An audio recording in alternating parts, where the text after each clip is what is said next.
माननीय सदस्यगण, वर्तमान समय में जलवायु परिवर्तन पूरे विश्व के सामने बड़ी चुनौती है। भारत इस विषय पर एक जिम्मेदार वैश्विक आवाज बनकर उभरा है। COP26 शिखर सम्मेलन में मेरी सरकार ने घोषणा की है कि वर्ष 2030 तक भारत अपने कार्बन उत्सर्जन को 1 बिलियन टन से घटा देगा। भारत ने साल 2070 तक नेट जीरो उत्सर्जन वाली अर्थव्यवस्था का लक्ष्य भी रखा है। भारत ने विश्व समुदाय को साथ लेकर green grid initiative one sun one world one grid की पहल भी की है। यह global interconnected solar power grid का पहला अंतर्राष्ट्रीय नेटवर्क बन रहा है। पर्यावरण को लेकर हमारे बड़े लक्ष्य और साहसिक संकल्प प्रकृति के प्रति हमारी संवेदनशीलता को दर्शाते हैं। माननीय सदस्यगण, मेरी सरकार भारत की प्राचीन विरासत को संरक्षित, समृद्ध और सशक्त करना अपना दायित्व समझती है। यह गौरव की बात है कि धौलावीरा की हड़प्पा साइट और तेलंगाना स्थित 13वीं शताब्दी के काकतीय रुद्रेश्वर रामप्पा मंदिर को यूनेस्को विश्व धरोहर स्थल घोषित किया गया। प्रयागराज कुंभ मेले के बाद यूनेस्को की अमूर्त सांस्कृतिक विरासत सूची में कोलकाता की प्रतिष्ठित दुर्गा पूजा को भी शामिल किया गया। सरकार की यह भी प्राथमिकता रही है कि भारत की अमूल्य धरोहरों को देश में वापस लाया जाए। 100 वर्ष पूर्व भारत से चोरी हुई मां अन्नपूर्णा देवी की मूर्ति को वापस लाकर काशी विश्वनाथ मंदिर में स्थापित किया गया।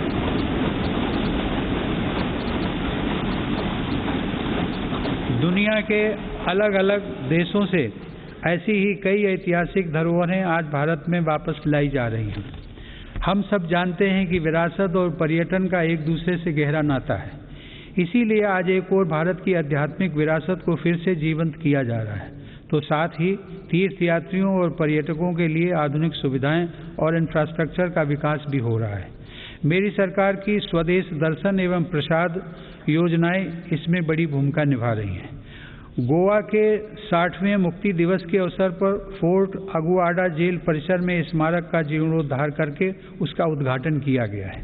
यह गोवा मुक्ति संग्राम के सेनानियों के अविस्मरणीय संघर्षों का स्मारक है।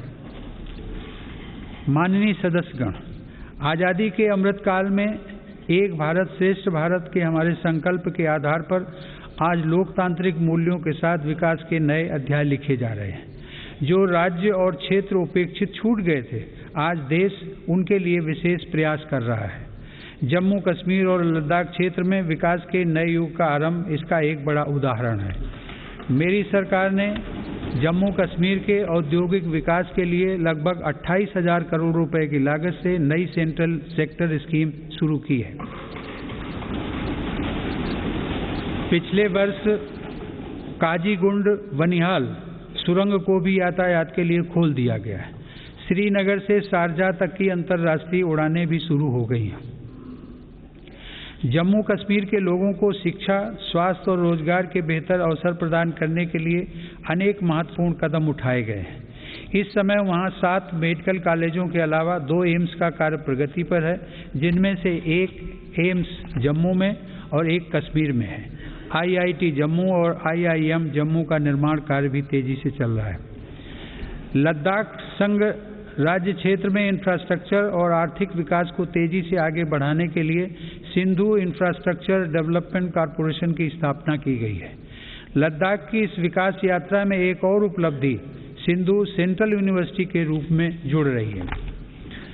माननीय सदस्यगण, मेरी सरकार पूर्वोत्तर के सभी राज्यों अरुणाचल प्रदेश, असम, मणिपुर, मेघालय, मिजोरम, नागालैंड, सिक्किम और त्रिपुरा के सतत विकास के लिए प्रतिबद्ध है। इन राज्यों में हर स्तर पर बुनियादी और आर्थिक अवसरों का विकास किया जा रहा है। रेल और हवाई कनेक्टिविटी जैसी सुविधाओं का सपना पूर्वोत्तर के लोगों के लिए अब साकार हो रहा है। यह देश के लिए गर्व का विषय है कि पूर्वोत्तर राज्यों की सभी राजधानियां मेरी सरकार के प्रयास से अब रेलवे के नक्शे पर आ रही हैं।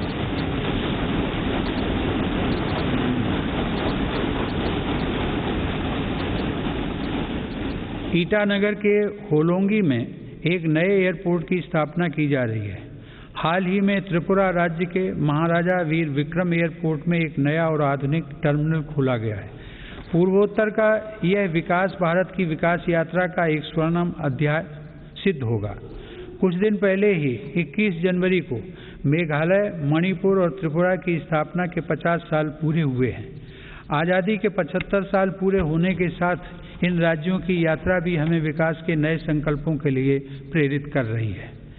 पूर्वोत्तर में शांति स्थापना के लिए मेरी सरकार के प्रयासों को ऐतिहासिक सफलता प्राप्त हुई है।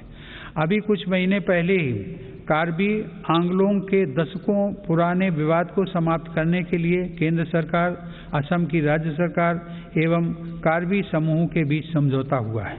इससे इस क्षेत्र में शांति और खुशहाली का एक नया अध्याय शुरू हुआ है। सरकार द्वारा किए गए प्रयासों से आज देश में नक्सल प्रभावित जिलों की संख्या भी 126 से घटकर 70 रह गई है। माननीय सदस्यगण, मेरी सरकार नागरिकों की जरूरतों के प्रति सरकारी विभागों को अधिक से अधिक जवाबदेह बनाने के लिए कृत संकल्प है।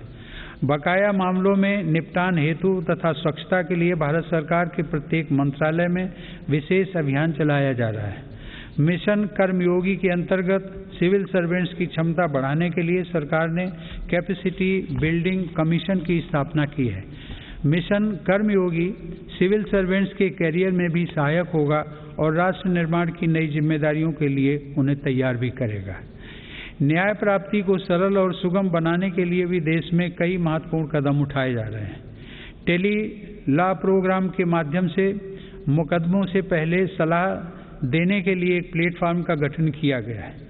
विवादों के निपटारे में गति लाने के लिए मेरी सरकार ने राज्यसभा में मध्यस्थता विधेयक 2021 पेश किया है।